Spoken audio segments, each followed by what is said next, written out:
Bonjour tout le monde, bienvenue au podcast Qu'est-ce que tu lis? Un podcast où on parle de nos lectures tout simplement. Donc, c'est déjà le dernier épisode de l'année et voici mon magnifique panel pour ce dernier épisode festif. Donc, il y a quelqu'un qui devrait arriver peut-être dans les prochaines secondes. On va voir si je la fais arriver avec nous à catastrophe ou de manière plus fluide. On verra. Donc, pour cet épisode de décembre, nous avons Daphné avec nous. Bonjour Daphné. Allô? Comment ça va? Ça va super bien, toi? Oui, ça va bien. On a hâte aux vacances de Noël. Ça s'en vient, ça s'en vient. Oui. Est-ce que tes vacances, c'est la semaine prochaine, là? À Noël? Oui. Là? Ben oui, en fait, je travaille jusqu'au 20, puis après ça, je tourne en vacances jusqu'au 8 janvier, de retour le 8 janvier au travail, donc ça va faire un grand bien. Je vais pouvoir On va lire. retourner au travail en même temps, Daphné! Ça fait plus longtemps que moi, t'es arrêtée. Un petit peu, oui. Bon, sur ce, on a aussi Sylvain avec nous. Bonsoir, Sylvain. Bonsoir, j'ai-tu bien compris que c'était un épisode festif? Oui. Qui êtes-vous et qu'avez-vous fait de la vraie Maps? Je suis désolé, mais d'accord. Tu vois mon sapin qui clignote dans le fond. Oui! Un sapin, puis... Ben Même oui. décoré. Puis à côté, là, ça, c'est un calendrier de l'Avent crafty que j'ai fait. Mon petit chum, c'est des petites boîtes à tous les jours. Mais moi, j'ai sculpté 24 cases. OK? Fait que c'est Ah, tout. barouette! Qui es-tu? Qui suis-je? Revirement de situation. On a avec nous Kim. Bonsoir, Kim. Bonsoir. Comment vas-tu? Ça va bien. Moi, j'ai hâte aux vacances, mais il va y avoir beaucoup d'événements, donc j'ai pas tant hâte que ça. Un Noël chargé chez vous, c'est ça? Toujours, oui. On dit oui à tout. Ça, c'est pas comme chez nous. Puis là, il y a quelqu'un d'autre qui devrait se joindre à nous. Fait qu'en attendant, on va regarder les petits messages. Donc, Catherine est avec nous. Hello, Catherine. MH, bonsoir. Sab et les livres, salut, salut.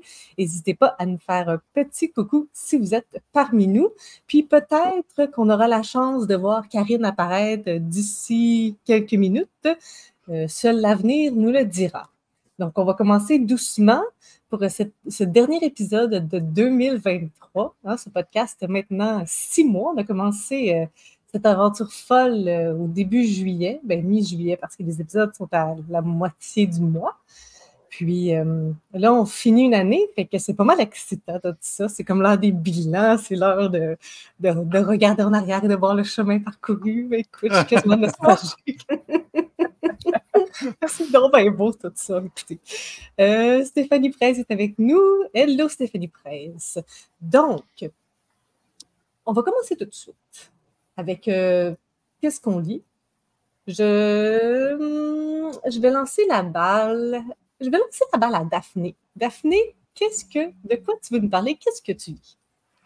En fait, c'est un livre que j'ai fini quand même. Ça doit faire pas tout à fait 2 semaines. C'est Remarkably Bright Creatures de Shelby Van Pelt. Donc, j'avais vu passer ce livre-là, je pense, sur Goodreads, puis un petit peu aussi sur TikTok, je crois. Puis, dans le fond, dans ce roman-là, on va suivre 3 narrateurs. On a notre première narratrice, elle s'appelle Tova. C'est une femme de 70 ans. Elle est veuve. Et c'est assez récent là, que son mari soit décédé, peut-être 1 an ou 2. Puis, ils avaient un fils qui est décédé quand il avait 18 ans en mer.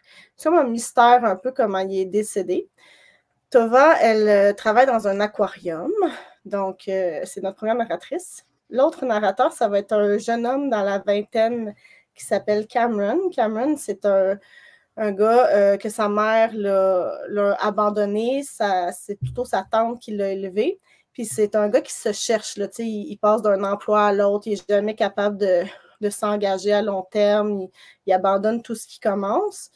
Puis le troisième narrateur, c'est une pieuvre du Pacifique qui s'appelle Marcellus, qui vit dans l'aquarium, donc qui interagit avec Tova. Puis, dans le fond, on va suivre l'histoire. Les 3 personnages vont se retrouver à se côtoyer. Puis, Marcellus va nouer des liens, c'est drôle à dire, une pieuvre qui noue des liens avec Tova et éventuellement Cameron, puis il va essayer d'aider à résoudre le mystère de la mort du fils de Tova, en tout cas, parce qu'il est super intelligent avec ces trois... apparemment, les pieuvres ont un cerveau par comment ça s'appelle? Pas leurs pattes, mais leurs tentacules. Ouais, leurs tentacules. Donc, apparemment, un cerveau par tentacule, plus leur cerveau dans la tête, puis ils ont 3 cœurs. Fait qu'apparemment, une intelligence hors norme. Donc, on va suivre cette histoire. Puis, pour moi, ça a été... Pour vrai, ça a été un coup de cœur. Je m'attendais un petit peu à... Je ne savais pas à quoi je m'attendais. J'y allais là un peu, bon, on va voir qu'est-ce que ça va donner. Je m'attendais à ce que ce soit plus un peu un thriller, finalement, pas en tout. C'était vraiment, on apprend à connaître les personnages, on suit leur cheminement, on comprend éventuellement ce qui se passe. Mais je ne peux pas trop vous en dire, là, parce que je volerais des punchs, mais c'est super doux. Ça se passe dans une petite ville avec d'autres personnages aussi intéressants. Moi, j'ai adoré suivre Marcellus, la pieuvre, qui vit comme ça vit 4 ou 5 ans. Fait que, puis lui, il narre vraiment comme c'est mon jour de captivité, 1400 quelque chose. T'sais, lui, il est en captivité, là, il est en prison. Fait que, on a sa version à lui, on a le cheminement de Tova qui vieillit aussi, puis qui vit avec le deuil de son mari, puis on a Cameron aussi, son cheminement et tout ça. Fait que non, ça a été vraiment, pour moi, une très, très, très bonne lecture. Je ne m'attendais pas à ce que ça soit un si grand succès, mais franchement, une belle découverte. Alors, voilà, c'était ce dont je voulais vous parler. C'est où que tu as entendu parler de ce livre-là? Je l'ai vu beaucoup passer sur Goodreads. Okay. Puis il était dans... Moi, je fais partie d'un groupe de lecture sur Goodreads qui s'appelle Bookworm Bitches, puis c'était une des lectures du mois à un moment donné. Fait que je l'ai vu passer là. Puis je pense que je l'ai vu passer aussi un petit peu sur TikTok, mais pas tant, mais quand même un petit peu. Ça m'avait intriguée, puisque moi, j'aime les pieuvres à la base. Je trouve qu'elles sont super intelligentes pour vrai. Elles sont capables de résoudre des casse-têtes et tout ça. Fait que ça m'intriguait. Fait que je me suis dit, je vais essayer. Puis franchement, je n'ai pas été déçue. J'ai Catherine ici qui dit « J'adore la narration de ce livre. Je ne l'ai pas terminé car je l'écoutais en audio avec mon copain et nous n'avons pas poursuivi faute de trajet en voiture suffisamment long. Mais il faudrait que je le recommande. » Oui. Puis la fin vaut vraiment la peine. Là, moi, j'avais... Parce que, pour vrai, c'est assez rapide qu'on se rend compte d'où ça s'en va, tout ça. C'est super rapide. Marcellus le réalise, nous le dit vraiment rapidement. C'est quoi toute l'affaire de tout ça? Mais j'avais vraiment peur que les autres personnages passent à côté. Puis j'étais comme, non, passez pas à côté. Écoutez Marcellus, la pieuvre qui vous laisse des indices. J'étais comme stressée là, qu'il n'arrive pas à leur passer son message, puis tout ça, puis que finalement, qu'il se manque ou qu'il manque le dénouement un peu de l'histoire. Là, fait que j'étais super investie. Ça vaut la peine de le finir. C'est un bon pitch vendeur. Tu as réussi à avoir sous le ciel. Là, moi, ma dernière question, c'est est-ce que c'est juste les pieuvres ou tout animal marin est intéressant? Mais particulièrement les pieuvres, je pense. Honnêtement, j'ai un petit faible pour les pieuvres. Je ne suis pas certaine que, tu sais, genre, je n'irai pas lire Moby Dick. OK. C'est ça. Non. Puis en plus, ils chassent la baleine, c'est moins intéressant, mais non, ben je sais pas. Non, les pieuvres, j'aime bien les pieuvres. Je connais pas d'autres livres en même temps. Je sais pas si vous en connaissez, vous autres, que c'est d'autres animaux marins. Là. Je trouvais le concept de ce livre-là assez original. J'avais jamais vu ça. Oui, comme narrateur, non, ça me dit pas, mais c'est parce que je pensais à une nouvelle que j'ai lue dans Mortel, je crois, le collectif de nouvelles. Puis, comme il y avait des parallèles entre sa vie puis les comportements des animaux marins, puis je trouvais ça super intéressant. Peut-être que ça m'intéresserait. Peut-être faudrait que j'essaye aussi. Mais c'est pour ça que je posais. Écoute, ça fait toutes ces années qu'on se connaît, Daphné, puis là, je découvre ça à propos de toi. Là, je suis complètement renversée. Surprise! animaux marins? Oh, Karine, on t'entend pas fort, je pense. En passant, voici Karine qui est arrivée. Et vous ne l'avez pas vue, mais elle est là. Oui, j'ai essayé de monter le son, puis il ne veut pas. On t'entendait de loin, vu que tu habites loin, là, c'est peut-être ça, le son. Là, vous il y a de la m'entendez misère. mieux? Un peu. C'est le max que je peux pousser mon micro. OK, on va faire attention à ta douce voix. Je disais, je croyais qu'il y avait un roman d'Aurélie Wallenstein qui se passait en mer aussi avec des animaux marins. Je ne l'ai pas lu, mais il me semble que j'avais entendu parler de ça. Ça s'écrit comment, ça, ce nom de famille-là, Aurélie? Je vais chercher, vous dire si je vous dis pas de conneries avant. Puis oui, je Ok. m'excuse, je m'étais endormie parce que aller faire du piquetage, moi, ça m'épuise, donc je m'étais endormie. Tu es complètement pardonnée. Oui, vas-y, Daphné. Mais tu sais, je pensais à ça, là, c'est pas un livre, mais je suis super fan du film La Grenouille et la Baleine depuis toujours. Fait que peut-être que mon amour des créatures marines vient de ma tendre enfance. Qui sait? J'aime tout ça. J'aime tout ça. Faudrait que j'essaie Alors- d'autres livres qui a des créatures marines. À Ben suivre. oui, il me semble qu'il y a comme un concept de créature marine. Ça serait, écoute, là, c'est quelque chose, un Ah, filon boy, à ok. exploiter. Là. Bon, ouais, si les gens ont des suggestions, allez-y dans les Oui. commentaires. Je vais essayer de me faire une liste. Puis, Je pense qu'il y avait Mère morte je lis d'Aurélie sur les créatures Wallenstein, marines. mais je l'ai pas lu, là, je peux pas dire. Ben, on prend les suggestions, puis on va tout refiler ça à Daphné pour le beau concept de 2024. Voilà. Pas du tout imposé. Sur ça, Je lis Les animaux marins qui parlent. oui, ben écoute, c'est quand même original. Je me doute, Sylvain, que tu ne nous parleras pas d'animaux marins, mais qu'est-ce que tu lis, toi, Sylvain?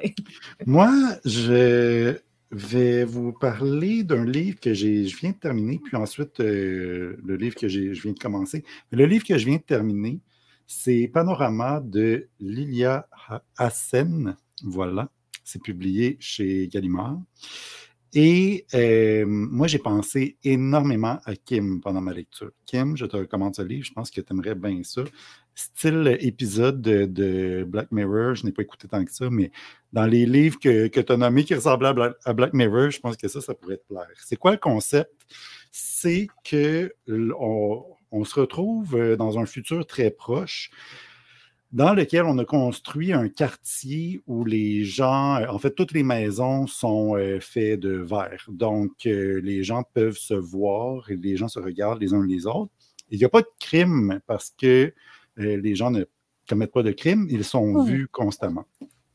Et Comme tout le temps, genre, tout toutes le les temps, pièces. tout le temps, la nuit, il y a une lumière rouge qui s'allume dans ta maison pour que les gens puissent voir. Et il y a, ça devient donc vraiment, en fait, ça devient difficile de vivre, ça devient difficile de commettre la moindre faute parce que, mettons, ton enfant pleure un peu trop longtemps parce que tu es occupé à quelque chose, bien là, les gens le voient, DPJ, ou en fait, ça se passe en France, là, l'équivalent français de la TPJ. Donc, c'est ça. Donc, c'est comme ça. Et puis, ce qui va se passer dans ce livre-là, en fait, la narratrice est une ancienne policière. Là, son poste a changé de nom parce qu'on n'a plus besoin de police parce qu'il n'y a plus de crime. Mais elle est quand même enquêtrice et elle va devoir enquêter sur une famille qui a disparu. Alors, comment disparaître quand on est vu tout le temps? C'est ça. C'est le concept de ce livre-là.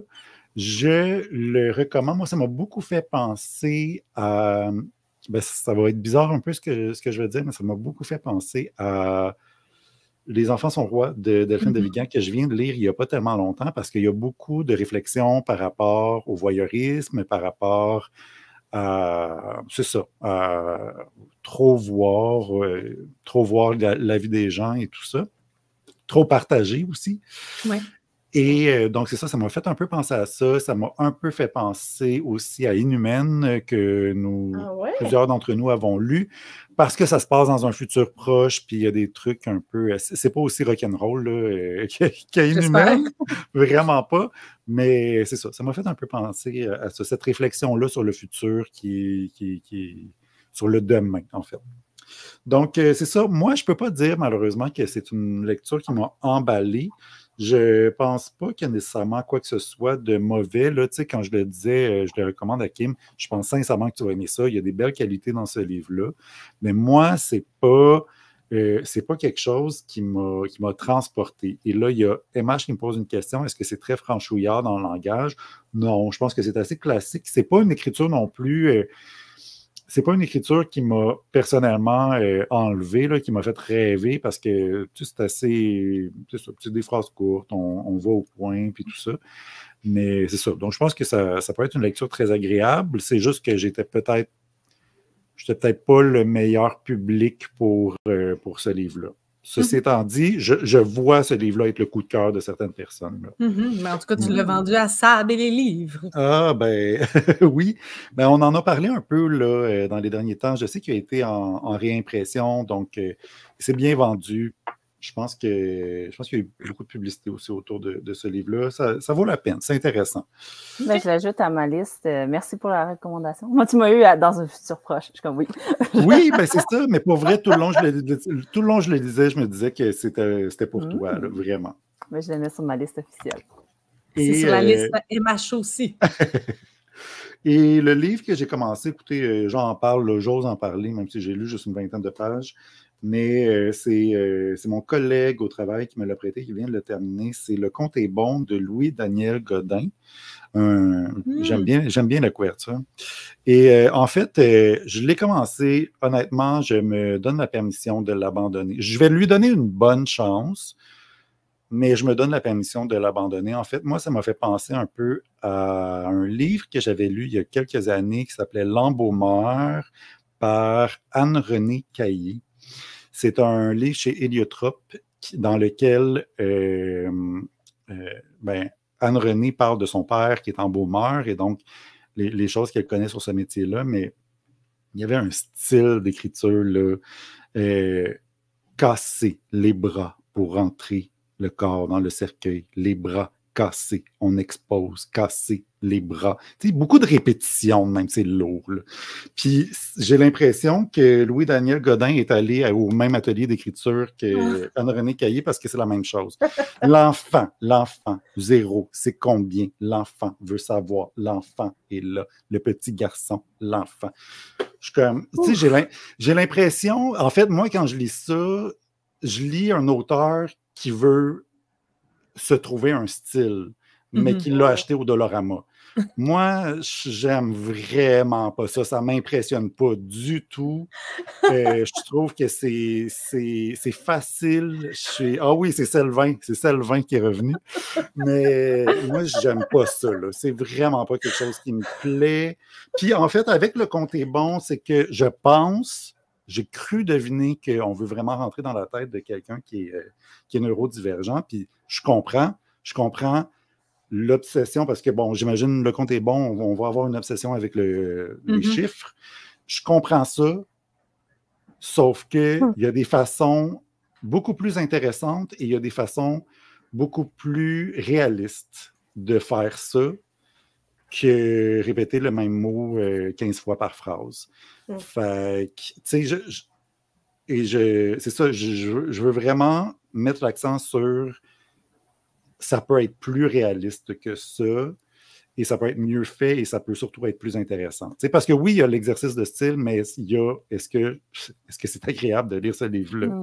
Et en ce moment, ça ne l'est pas. Mais je n'en suis qu'au début. Je vais lui donner une vraie chance. Je vais en reparler, parce que là, je me rends compte que je bâche un livre que j'ai pas lu beaucoup, mais disons que mon premier réflexe...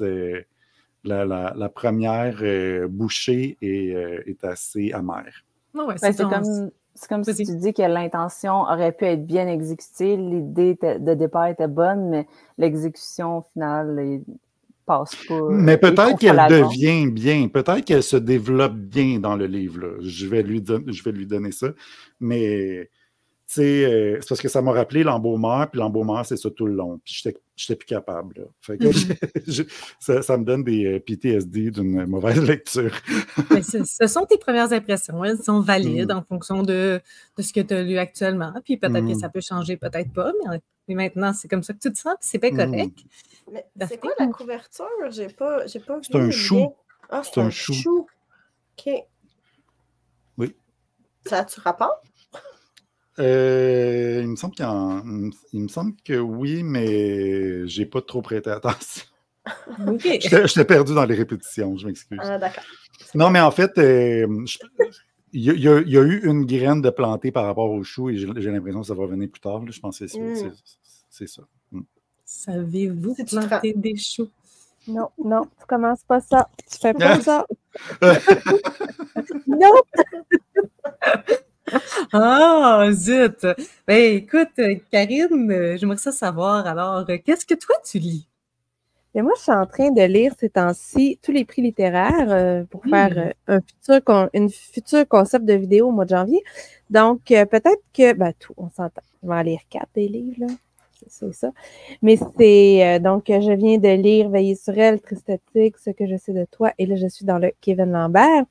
Je suis pas certaine que je vais vous parler de ça aujourd'hui parce qu'il me semble qu'on en entend parler partout. Donc, je suis pas certaine qu'on a besoin de parler de ces romans-là aujourd'hui. Mais à date, là, je les aime vraiment toutes. J'ai vraiment tout aimé ça, là. Fait que c'est ça. Ce dont je vais vous parler. Tu veux peut-être pas en parler, mais moi, je trouve ça bien intéressant d'avoir ton avis dessus, par exemple. Je dis ça de même. Là. Quand même, là. Il y en a qu'on entend plus parler que d'autres. Tu sais, ce que je sais de toi, il a gagné beaucoup de trucs, puis il y a beaucoup de... Mais c'est bon pour de vrai, puis j'ai vraiment aimé la narration, la façon d'amener les choses. C'est super accessible, super facile à lire, c'est intéressant comme truc, puis il y a un truc dans la narration qui m'a vraiment plu. En tout cas, j'ai vraiment aimé ça. J'ai vraiment aimé ça, puis... C'est très intelligent. J'ai jasé un petit peu avec lui, là, Éric Chacour, au Salon du livre de Montréal. Puis, il y avait des petits questionnements sur notre club de lecture de comme ça, est-ce que ça veut dire telle chose ou telle chose? Puis, lorsqu'on lui a posé la question, il était comme, ah oui, il y a plein de petits indices par-ci, par-là, plein de petites choses qu'il y a des gens qui voient en fonction de leur sensibilité, puis d'autres non. Puis moi, je vois rien, fait que je suis un peu surprise de tout ça. Là. Je suis très curieuse de voir ce qu'il t'a dit, on en reparlera. Oui, on ne peut pas s'en parler. Non, exactement. C'est un livre très, je dirais pas divulgachable, mais je pense que l'expérience est meilleure lorsque tu rentres avec. Oui, je suis d'accord. Je peux même pas dire le thème. Je peux pas dire le thème parce que si on parle du thème principal, ça n'en dit trop. Je trouve, même si on devine assez vite de quoi il va s'agir, je pense que c'est beaucoup mieux de le voir petit à petit se dessiner. Donc, de le vivre. Vraiment aimé ça. Puis adorable, Éric Chacour. Tout le monde est d'accord. Je vois de lire aussi. Vous êtes en train de dire que vous avez aimé toutes les deux le même livre. C'est arrivé! Ça arrive des fois, mais la plupart du temps, on n'aime pas ça pour la même chose. Mais. Ouais. Puis le roman de Neige de Sino, moi, il m'a vraiment bouleversée. J'ai trouvé que c'était extrêmement touchant. Ça fait réfléchir. C'est tout sauf voyeur, malgré le thème. Ben, ça parle d'inceste. Malgré le thème, malgré l'horreur de la chose, c'est extrêmement bien fait. C'est avec de la réflexion. Et c'est pas quelque chose qui va te rentrer dedans. Là. Tu sais, tu vas être en petite boule dans le mur, mais tu te rendras pas compte comment tu as fait pour te rendre là. Tandis que c'est pas quelque chose qui va t'accoter. C'est pas violent. Non, il n'y a pas de violence là-dedans. J'ai vraiment aimé ça aussi. C'est pas Marie-Pierre Lafontaine. Non, c'est pas chienne. Non, moi ça, c'est pas tant pour moi. Je trouve ça too much. Mais en tout cas, je le recommande à beaucoup de personnes pour comprendre un peu ce qui peut se passer dans la tête d'une victime, puis comment les choses sont entortillées, puis comment ça revire de bord tout le temps, puis le fait que la personne intéressante dans tout ça, ce soit le violeur, celui qui est intéressant à comprendre. C'est pas la victime, mais ça, c'est redit souvent. Et ça, moi, c'est vraiment venu me chercher, là. C'est ça. Bon, mais je parlerai pas de ça. Trop tard. Trop tard. Veillez sur elle, peut-être vous en parlerai une autre fois entre nous. C'est lequel le quatrième titre, avant que tu partes? Tu as parlé de Veiller sur elle, c'est Triste Tigre et Ce que je sais de toi, puis il y en avait un quatrième, hein? Je suis en train de lire Que notre joie demeure. Que notre joie demeure. Ah oui, Kevin Lambert. Oui. OK. Merci. Je suis d'accord avec Joie de lire. Le côté historique est là, mais pas trop. C'est une vraie histoire d'amour, d'attachement. Il y a de l'art là-dedans aussi, dans Veiller sur elle. Moi, c'est le côté artistique que j'ai aimé. Vous pouvez vous en deviner. Puis sérieux, là, c'est pas une grosse révélation. À la fin, elle va comprendre de quoi il s'agit, là. Mais je l'avais pas vu comme ça. Puis j'ai fait OK! Une phrase. T'es surprise. Ça t'arrive rarement? Oui. C'est une statue qui fait un drôle d'effet à ceux qui la regardent. Puis petit à petit, on va parler de l'histoire de cette statue-là, de qui elle représentait. C'est une piéta. Oui, piéta. Voyons, hey, je suis fatiguée. Comment on appelle ça, là, la Vierge avec le fils mort, là? C'est une piéta, c'est ça? Tu nous envoies... En tout cas, c'est ça, qui est vraiment... qui trouble, disons, puis on va voir l'histoire et comment ça se fait. Et c'est l'histoire d'un sculpteur qui était achondroplasique, donc qui était petite personne. C'est ça. Et de l'amour de sa vie. Piéta, c'est ça, hein? C'est ça, Piéta. Donc voilà, fait que moi j'ai vraiment beaucoup aimé ça se lit tout seul aussi. Mais ce dont je voulais vous parler aujourd'hui, je voulais vous parler de ce roman-là qui est paru l'année passée, je crois, de Djaïli Amadou Amal qui s'appelle Cœur du Sahel. Je vous avais parlé l'année passée d'un autre roman de cette autrice-là qui s'appelait Les Impatientes, qui m'avait vraiment frappée également. Et celui-ci, je l'ai aimé. C'est un roman que j'ai aimé aussi. On est dans le nord du Cameroun, dans le Sahel, c'est-à-dire on a des petits villages qui vivent très, très pauvrement. Et les filles de ces petits villages-là, bien, ils sont toujours à risque. Ils sont toujours à risque parce que ils peuvent être enlevés par Boko Haram n'importe quand. Puis, il y a encore des gens dans cet endroit-là que si le mari enlève sa femme, ben c'est correct, il l'a gagné. Donc, et ils ont très, très peu de sous. Et les filles, très, très jeunes, ils décident d'aller en ville, à Maroua, dans ce cas-là, pour être bonnes chez des familles riches, des familles noires, je crois, tout de même, pour être bonnes et servir ces familles-là. Et on a l'histoire de 3 de ces jeunes filles-là. Une en particulier, ça commence par F, Faïdé, qu'elle s'appelle. Et elle va devenir bonne et elle va vivre toutes sortes d'expériences, voir comment ça va se passer. Sa mère, qu'est-ce qui est arrivé. Et j'ai vraiment trouvé ça un portrait qui était extrêmement humanisant, je trouve, de ces jeunes filles-là qui viennent pratiquement d'un autre univers, mais qui ont les mêmes désirs que nous, qui ont les mêmes envies, qui sont frivoles des fois, malgré tout ça. Donc, je trouvais que c'était facile de se voir, hein, ces jeunes filles-là qui voudraient tellement juste mieux vivre, mais qui font face à toutes sortes de trucs, qui ce sont les servantes, peuvent se faire violer, ils peuvent se faire exploiter, dis un truc pas correct, t'es mis dehors.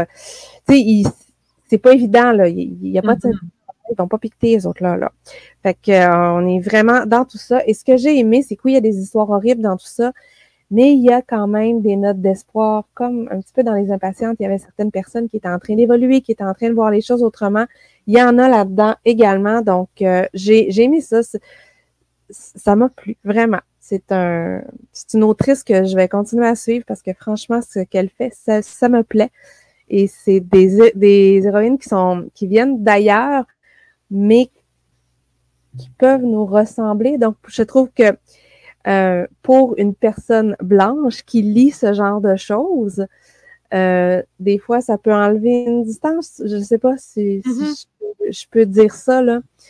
Je veux pas enlever quoi que ce soit à des récits qui sont plus typiques, mais ici, je trouvais vraiment que c'était très, très bien fait, puis j'ai aimé ça. Voilà. Ça donne le goût. Ben, Maps, je pense que tu pourrais aimer ça. Je pense que tu pourrais aimer ça, même si c'est pas... tu n'auras pas un uppercut, là, mais quand même, ce sont des situations qui sont terribles, des cultures qui sont très différentes de nous, mais des filles, des jeunes filles qui ressemblent à ce qu'on était. Moi, je trouve ça intéressant parce que j'ai lu, pour les rendez-vous du premier roman, un livre qui se nomme Georgette de Dea Liane, puis qui parlait d'une nounou aussi, puis je pense que c'était plus axé sur la situation de, comme ces femmes-là, à quel point elles sont exploitées. Fait que la petite fille, tu sais, racontait l'histoire de leur nounou Georgette, puis tout ça. Fait que, tu sais, comme il y a un lien similaire, là, que tu parles, puis des bonnes, puis je trouvais que c'était pas super bien exécuté. Fait que ça semble meilleur dans son exécution, puis dans ce qu'ils veulent dire, comme les propos qu'ils veulent ressortir de ça, puis comme tout le contexte aussi historique qui est intéressant. Entre les deux, j'ai préféré Les Impatientes, là. Il m'a fait plus enrager, je te dirais, Les Impatientes. Là, j'étais dans tous mes états, tu sais, sois patiente. Oh mon Dieu, j'avais le goût de dire, mais c'est une autrice, j'aime ce qu'elle fait. C'est, encore une fois, très accessible, ce qui est une qualité, là. Vraiment. Là, Daphné, check ce que je lis. Tu dois connaître ça.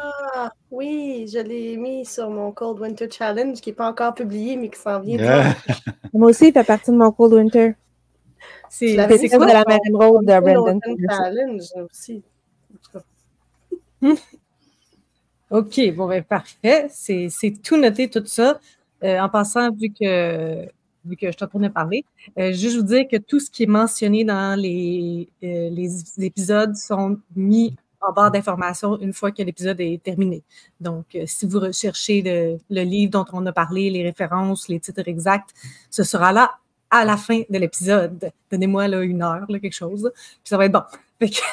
Juste Daphné, là, je ne sais pas si tu le sais, c'est Oyd qui est le narrateur là-dedans. Oh, c'est vrai! Moi, je ne savais pas ça. OK.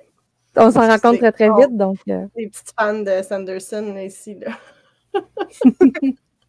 La narration est capotée. J'adore ça. J'ai hâte de voir.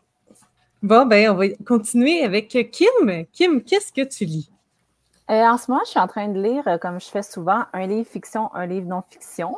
Ceux que je lis, le premier fiction, je ne peux pas trop vous en parler, c'est 24 jours pour survivre au réveillon de Audrey Archambault. Je ne peux pas vous en parler tout de suite parce que, premièrement, je suis juste au début, à la page 100. Puis, je suis en train de faire un vlog dessus, donc toutes mes pensées vont être dedans. Et la seule chose que je pourrais vous dire, c'est que ça me plaît bien. C'est du jeune adulte. C'est vraiment intéressant parce que les dialogues sont pas mal près de nous. C'est très québécois. J'aime bien comment c'est écrit. Il y a aussi des petits effets visuels, graphiques, soit des conversations de messages ou des fois, c'est des retours dans le temps qui me font un peu penser à la série Le Journal d'Aurélie Laflamme. Juste à cause que il y a des listes, il y a des to-do lists, il y a des retours dans le temps, puis tout ça. Donc, jusqu'à présent, ça me plaît bien. Donc, je ne peux pas trop en dire vu que je ne suis pas rendue très, très loin. Je suis rendue pas mal au début. Puis l'autre livre que j'ai commencé, que je pensais qu'elle allait être super intéressant parce que ça faisait longtemps que je l'ai acheté, c'est Le courage d'être mal aimé, The Courage to be Disliked. Oh mon Dieu! Par Ichiro Kishimi et Fumatech Koga. Je pensais que ça allait être super bon, que j'allais avoir une révélation de vie et tout ça, à cause du sujet qui était très intéressant. Cependant, le livre, c'est ça, je suis rendue au début, j'ai lu une 60aine de pages, mais la forme du livre, c'est un vieux philosophe qui parle avec un jeune. C'est vraiment comme ça qu'il est écrit, philosopher puis youth. Puis il se parle en dialogue tout le long. Fait que là, mettons, je suis rendue au chapitre, je sais pas, moins 15, là, puis on est rendu au deuxième soir qui se sont parlé toute la soirée de choses et d'autres. C'est pas comme genre Platon qui faisait ça dans le temps. Genre, comme puis là, il parle des vieux Socrate, philosophes. je sais pas quoi. Socrate est mentionné, il a son chapitre à lui tout seul. Ah, donc, intéressant. Hein? T'es retourné au cégep dans ton cours de philosophie 101. C'est ça, je me fais rattraper. C'est ça, fait que le sujet m'intéressait, le livre m'intéressait, mais au bout du compte, l'exécution, c'est pas la plus divertissante. C'est pas... Parce que j'ai lu un autre livre il n'y a pas très longtemps qui s'appelle The 5 AM Club, qui lui aussi, je m'attendais à ce que ce soit révolutionnaire. J'allais apprendre comment me lever tôt, tout ça. Puis finalement, ils ont essayé d'aller un peu plus vers la fiction dans la façon de présenter l'information. Puis moi, on dirait, tu me racontes une histoire, il y a des règles pour me raconter une histoire. Ou tu me fais un non-fiction, tu me dis des étapes, des faits, des si. Mais si tu es comme entre les deux, puis c'est pas clair, on dirait que dans ces deux exemples-là, peut-être qu'il y a des bons exemples, mais dans ces deux exemples-là, j'ai l'impression que ça marche pas. Parce que soit que je crois pas avec ta conversation que vous avez parlé pendant 10 heures dans la journée, soit que...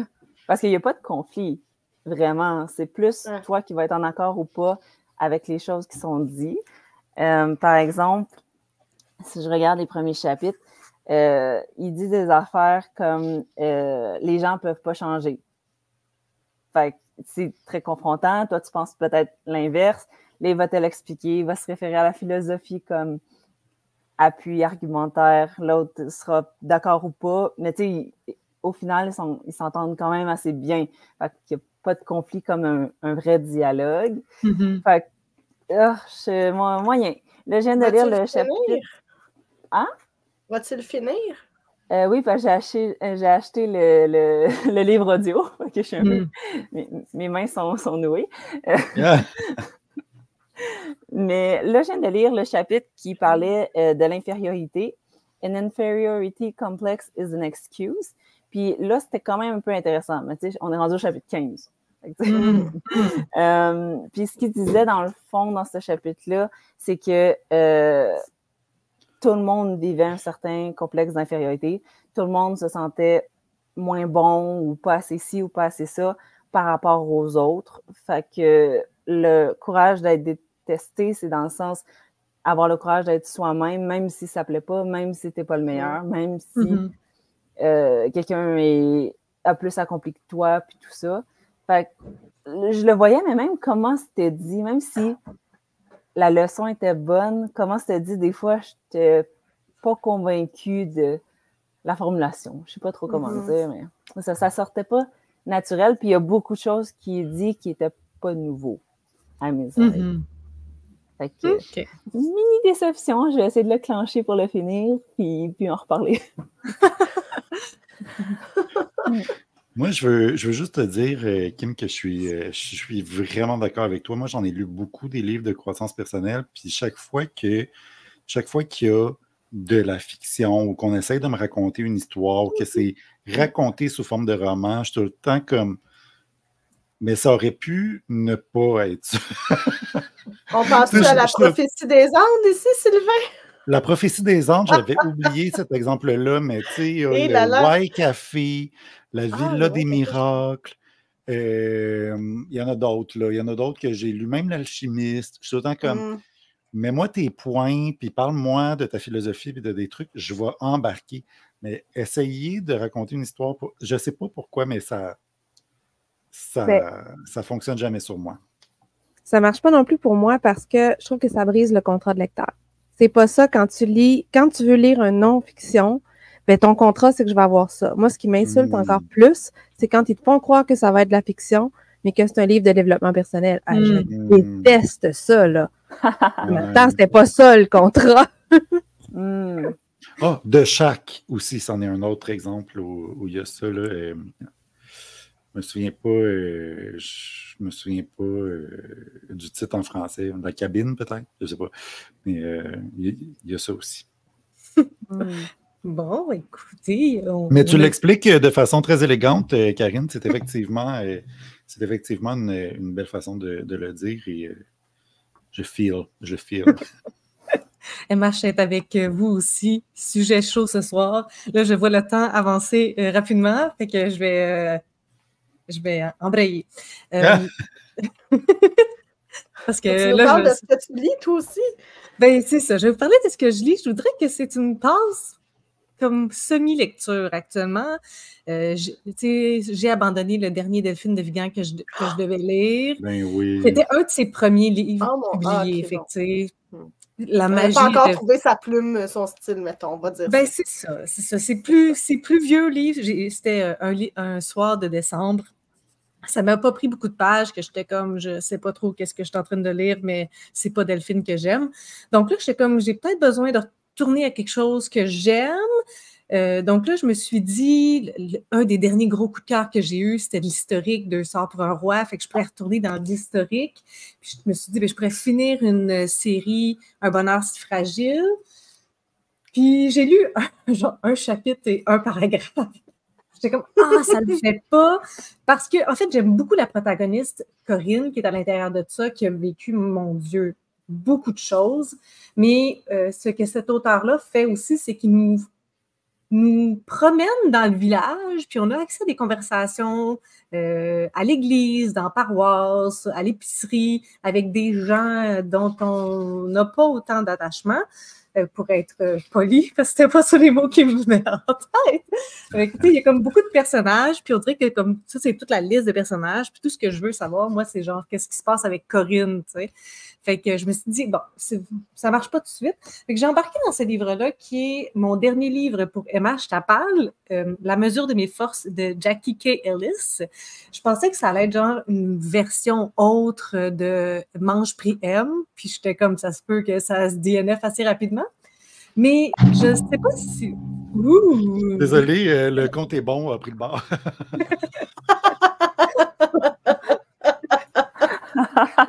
C'est un signe, Sylvain. Oui, c'est ça. Abandonne. Je ne sais pas si vous connaissez Jackie K. Ellis. Moi, personnellement, je ne la connais pas. C'est la fondatrice de Beaucoup Bakery, propriétaire de Paris Store. Elle a écrit des romans, puis des livres. Ben, en fait, pas sur des romans, mais elle a écrit des livres sur les recettes et tout ça. Et c'est une femme d'origine chinoise, puis elle nous raconte son histoire, puis c'est vraiment touchant. En fait, c'est beaucoup plus vrai, je trouve, que Mange Prix M. Tu sais, c'est pas une histoire de comme une fille qui se réveille le matin puis que, mon Dieu, tu sais, sa vie, elle va mal. C'est vraiment plus humain, c'est vraiment plus senti. On voit comme sa rencontre avec son ex, avec G, qu'est-ce qui a fait en sorte que les deux connectent ensemble, puis qu'est-ce qui fait en sorte qu'aujourd'hui, ben, ça fonctionne plus, puis il y a des petites recettes au travers de tout ça. D'ailleurs, des recettes dans des livres, moi, je sais pas quoi faire avec ça parce que j'ai pas envie de lire la recette. Moi non plus. Mais en même temps, j'ai l'impression de tricher, tu sais, parce que comme je lis pas la page de la recette. Moi, je comprends pas ce concept-là de recette dans des livres. Moi non plus, mais c'est son histoire, tu sais, fait que Ouais, comme je comprends que comme tu sais, c'est une femme qui est connue pour avoir des magasins de pâtisserie, des restaurants de pâtisserie puis tout ça, fait que tu sais, la nourriture fait partie de sa vie. Fait que tu sais, je pense pas que j'en suis encore à 100 pages, mais je vous dirais que je suis agréablement surprise. Est-ce que c'est biographique ou plus fiction? Non, c'est biographique, c'est son histoire. Ouais, c'est son histoire, puis ça se veut pas nécessairement comme un roman, dans le sens que, tu sais, je pense pas qu'il y a grand-chose qui est modifié, là. C'est sa vie, puis c'est ça qu'elle nous raconte avec humble pensée et humble écriture, là, je trouve. Fait que, intéressant à suivre pour la suite. On dirait que moi, ça me fait penser à Julie et Julia. Tu sais, il avait fait... ben oui, c'était un... On avait fait un film après ça, là, c'était une fille qui elle faisait son blog, puis à chaque jour, elle passait au travers de tout le livre de Julia Childs, de recettes. Okay. Fait que là, tu avais des chapitres interposés, un qui suivait Julie, maintenant, qui travaillait dans une job vraiment difficile parce qu'elle était dans un centre d'appel pour suite aux attentats du 11 septembre. Fait que c'était comme super lourd. Fait qu'elle avait besoin de s'échapper. Fait que le soir, chez elle, elle essayait les recettes de Julia Child, puis elle écrivait son blog, puis elle disait à ses lecteurs comment ça se passait. Puis après ça, l'autre chapitre suivant, c'était la vie de Julia Child qui... fait que c'était toujours comme un saut dans le passé, un saut dans le présent. On dirait que ça me fait un peu penser à ça parce que c'est ça, il y avait des recettes aussi. Peut-être que t'aimerais ça. Ben, écoute, je ne suis pas sûre que j'en prendrais à l'année, là, mais là, c'est... Là, ça va. C'est acceptable. Donc là, je vois l'heure. Je pense qu'on va faire l'ouverture du cadeau, puis après ça, on conclura rapidement sur le deuxième petit sujet. Donc, pour mettre en contexte, j'ai donné un petit cadeau de forme rectangle à tous les panélistes qui ont passé cette année sur le podcast. Et donc, ils n'avaient pas le droit de l'ouvrir avant aujourd'hui, 8h45, dans 15 secondes. Donc, on va l'ouvrir, puis après ça, je vous en parle un petit peu plus. Donc, allez-y, c'est l'heure d'ouvrir le fameux cadeau. Désolée à l'audio pour le bruit. Ça fait du ASMR. Oh! Oh, au soleil! Essence. Oh là là, je vois une lance. Oh! On n'a rien vu encore. Oh! Oh! C'est pris. Il prie! On a des visuels. Ben oui, c'est bien correct. Là, il y en a deux qui ont plus de la misère avec leur boîte que Je vais les pas autres. spoiler. Attendez, je vais l'ouvrir. D'une autre façon. Bon, on va l'avoir.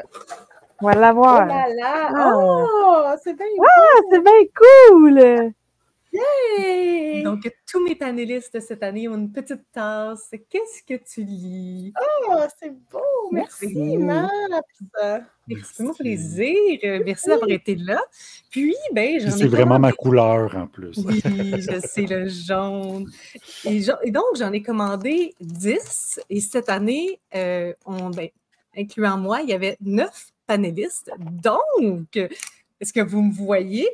Il y a une tasse qui va être à donner. Donc, dès que l'épisode est terminé, si vous allez sur mon Instagram, je fais tirer la 10e tasse.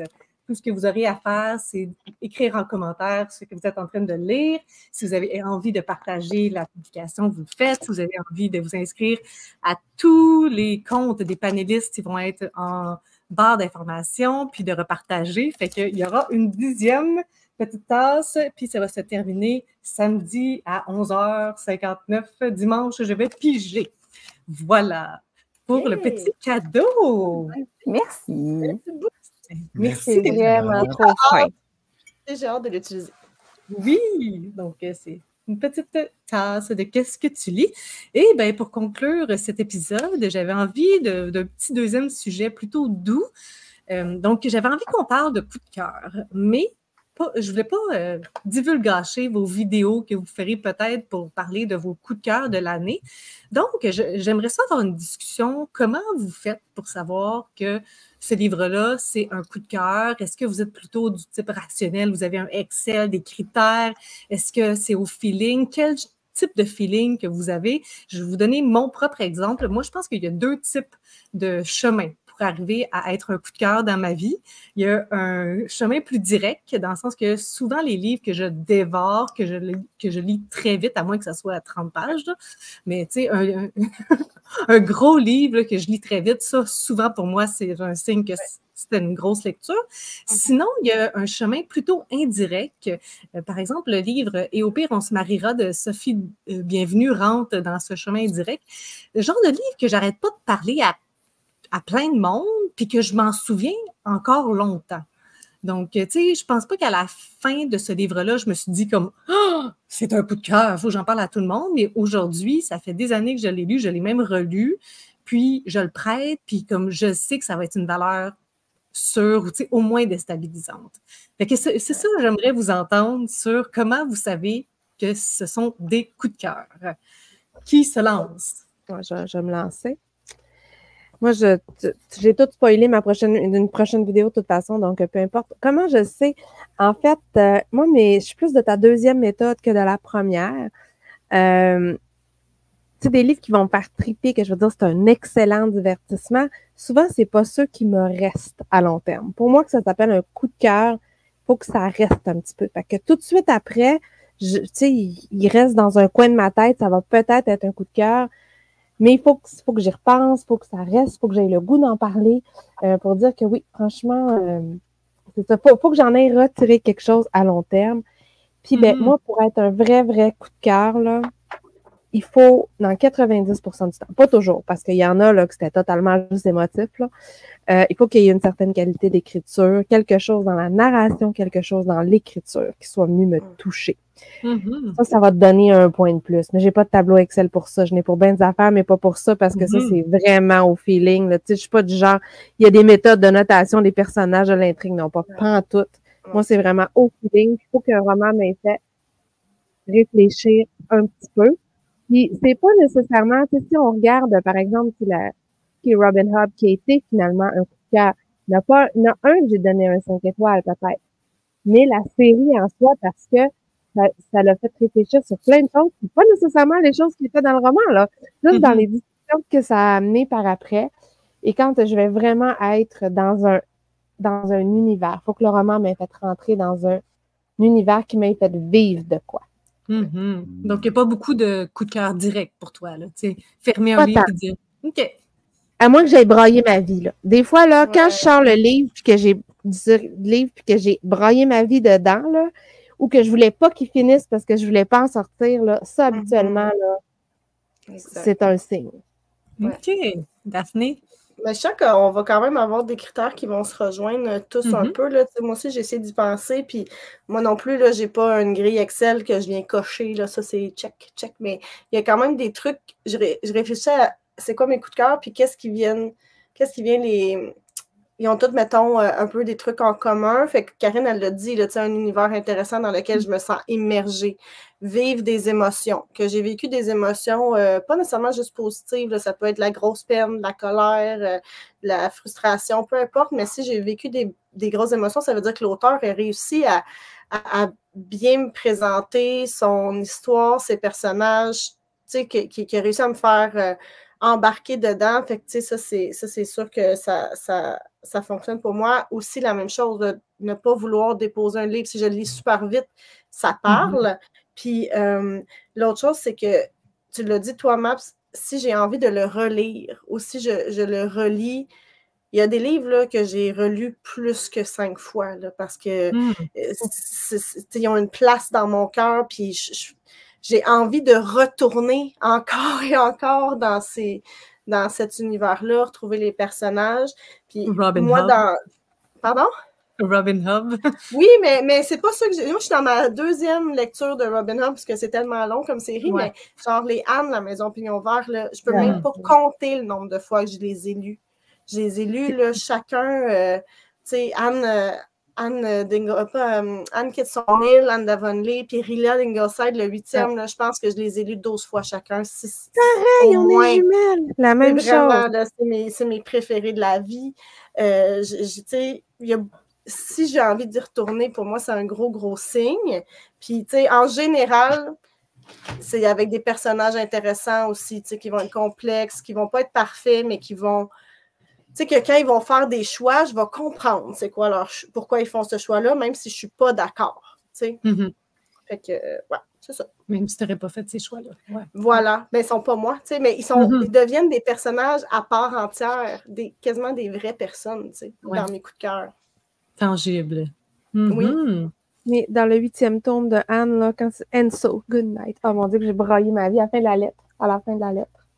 Ah ouais. Dans Rilla. Moi, c'est... Tu es Rilla Marilla, je le suis. Rilla Marilla, ouais. Non, moi, c'est pas ça.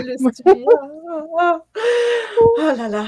On voit qu'on ne vous suit pas pantoute dans votre trip, mais on est bien contents pour vous. Kim? Ben moi, ça va résumer un peu tout ce que vous avez dit. Moi, je suis une réécouteuse. Je réécoute les mêmes films, je réécoute les mêmes séries parce que c'est comme du comfort food. C'est rassurant, c'est familier, c'est sécurisant. Puis, le mot clé qui résumerait tout, c'est ça, ce serait revivre. Revivre les émotions, revivre le contexte. J'aimais sa vie, j'aimais sa job, j'aimais son entourage, j'aimais la réflexion que ça m'a apporté. Puis relire une œuvre qui t'a fait réfléchir, c'est le fun de comparer la réflexion que tu as eue si tu avais une opinion différente entre-temps. Puis c'est surtout les personnages qui, comme Joie de lire a dit, ça devient des vraies personnes, ça devient des amis. Fait que tu as le goût de repasser du temps avec eux, tu l'as pas quitté. Fait que c'est tout ça. Et aussi, comme Karine a dit, les belles phrases. Tu sais, quand ça fait 4-5 coups que je suis comme « Oh mon Dieu, ça c'est une belle phrase. Oh mon Dieu, ça j'aime ça. » Là, ça gagne des points sans que j'aille de fichier Excel. Ça vient me chercher. Puis je suis comme « Ah, ça c'était tellement bien dit. » Quand tu as le goût de noter ou surligner des phrases, c'est un très bon signe aussi. Excellent, Sylvain. Je ne serai pas original. Je pense que vous avez déjà pas mal exprimé comment je me sens. Mais moi, cette année, quand je repensais à mon top 10, que je ne spoilerai pas, mais quand je repensais à mon top 10, j'étais comme, ben, je ne sais pas comment prévoir mon coup de cœur, puis mes coups de cœur arrivent de façon complètement différente. Moi, j'ai lu un livre. Dès les premières pages, je savais que j'allais vraiment aimer ça, que j'allais embarquer. J'étais dans l'univers, j'étais dans... L'écriture est aussi vraiment, pour moi, très, très, très importante. Genre, une bonne écriture va me faire lire un livre dans lequel il ne se passe pas grand-chose, mais une bonne histoire peut être gâchée par une mauvaise écriture. Mais c'est ça. Fait qu'il y a ça, mais c'est ça. Donc, il y a un livre dont j'ai vraiment trippé là, dès les premières pages, j'ai embarqué. Puis il y en a un autre que j'ai lu, que j'ai bien aimé, que j'ai fait « Ah, c'était bien, c'était divertissant », mais il m'a hanté. Puis des mois plus tard, je continue de repenser à ce livre-là. Donc, c'est nécessairement un coup de cœur aussi, tu sais. Donc, c'est ça. Différentes formes de coup de cœur. Mais tu vois, Sylvain, là, je pense à ça. Là. Puis, tu sais, les livres que j'ai mis 5 étoiles sur le coup, c'est pas nécessairement ceux dont j'ai envie de parler dans mes meilleures lectures de l'année à la fin de tout ça. Fait que je fais c'est... Ouais. Mais c'est ça que j'allais dire suite à la dernière chose que tu as dit, Sylvain. Est-ce qu'un livre peut être marquant sans être un coup de cœur? Je pense que oui. Si, exemple, il n'a pas été... Mettons que tu savais où il voulait aller, tu comprenais, mais que ça a été mal écrit ou il aurait pu exploiter plus, ça peut être une lecture marquante parce qu'elle te reste, mais finalement, c'est pas un coup de cœur. L'embaumeur d'Anne-Renée Caillé a été une lecture marquante. Mais pas un coup de cœur. Oui, c'est vrai. Juste, je sais pas, moi, personnellement, Audrina, là, ça a été une lecture marquante, mais ça n'a pas été le coup de cœur de personne. La douce Audrina. Donc, effectivement, on a quelques personnes... Oui. Mais Inhumaine aussi a été marquant, puis pas un coup de cœur. Oh, ben moi, ça a été un coup de cœur. Mais pas pour moi, en tout cas, mais ça m'a marqué. Je me rappelle. Moi, ça m'a pas marqué. Ben moi, oui. Mais ce que j'ai envie de dire, c'est... Ben, j'ai oublié. Laissez faire. C'est anticlimatique. Si ça te revient, tu nous le dis. On a quelques commentaires, puis je vois qu'on va être pas pire dans notre temps. Tu l'as retrouvé? Oui, je l'ai retrouvé. Vas-y. C'est que je discutais justement de ça avec un de mes collègues, puis je disais, tu sais, j'aime mieux haïr un livre que un livre me laisse indifférent. Parce que moi, j'ai ressenti quelque chose. La trajectoire des confettis, là, je l'ai pitché au bout de mes bras à la fin. J'avais de la haine pour ce livre-là, mais je m'en souviens en tabarouette de ce livre-là, puis je sais c'est quoi qu'il y a dedans. Puis j'aime ça en discuter avec les gens.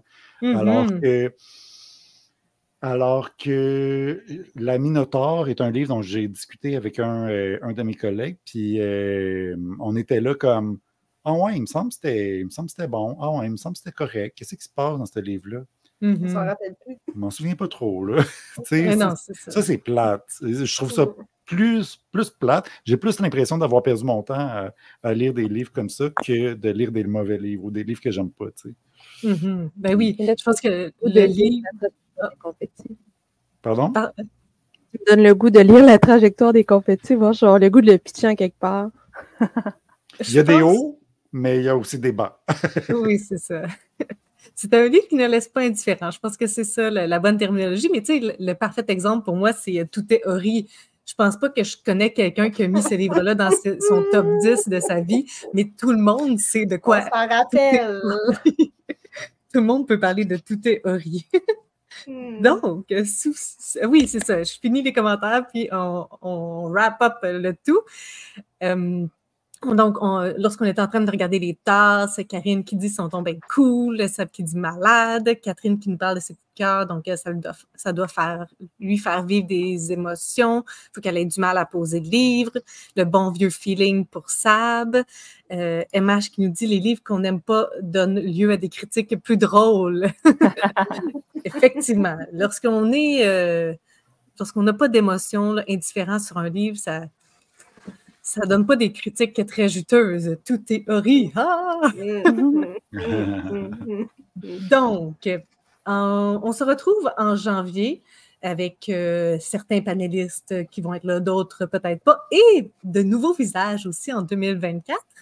Donc, si vous voulez noter la date pour janvier, ça va être le 18 janvier, le premier podcast de l'année 2024, où on va parler, je vous fais un petit divulgateur de résolution et de planification d'année, parce que, bon, c'est janvier. Karine a veut, hein? Là, je vais juste m'assurer... Planifier, moi, ça me parle, tu sais. Ben, écoutez, c'est agréable, tout ça. Donc là, je pense que j'ai fait le tour. Je ne veux pas oublier rien. On a ouvert le cadeau, on a parlé du deuxième sujet, tout le monde a parlé. Tout le monde était là, parfait. Je pense que c'est bon. Merci d'avoir été avec nous. Merci à mes panélistes. Merci à tous ceux qui étaient en commentaire.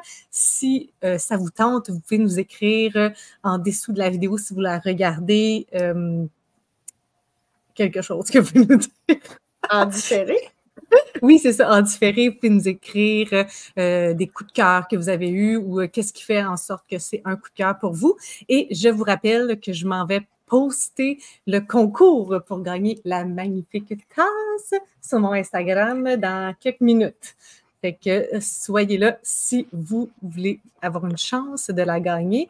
Merci à tout le monde. Merci à mes panélistes de feu. Et sur ce, je vous souhaite une très belle soirée. Bye! Bye bye!